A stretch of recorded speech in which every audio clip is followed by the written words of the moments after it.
เมียนมาเปิดเผยรายได้จากการส่งออกในระยะ5เดือนครึ่งของปี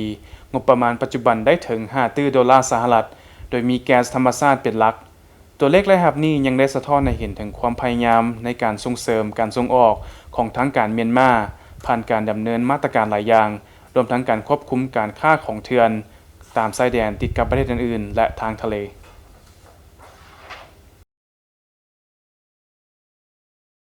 กระทรวงการค้าของเมียนมาระบุว่าในระหว่างวันที่1เมษายนถึง19กันยายนที่ผ่านมาสินค้าส่งออกต้นต่อ7ชนิดของประเทศรวมทั้งสินค้ากสิกรรมและแก๊สธรรมชาติสร้างรายรับเข้าประเทศได้รวมแล้ว 5.1 ตื้อดอลลาร์สหรัฐโดยเป็นการส่งออกทางทะเลและผ่านทางชายแดนตัวเลขรายรับนี้ยังได้สะท้อนให้เห็นถึงความพยายามในการส่งออกของทางการเมียนมาผ่านการดำเนินมาตรการหลายอย่าง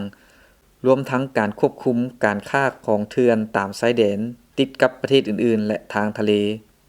นอกจากนี้กระทรวงการค้ายังได้ริเริ่มโครงการทางการค้าต่างๆภายใต้ความช่วยเหลือจากนานาชาติเพื่อพัฒนาแขนงการค้าของประเทศซึ่งโครงการเหล่านี้รวมถึงการจัดขอบการดำเนินงานเพื่อ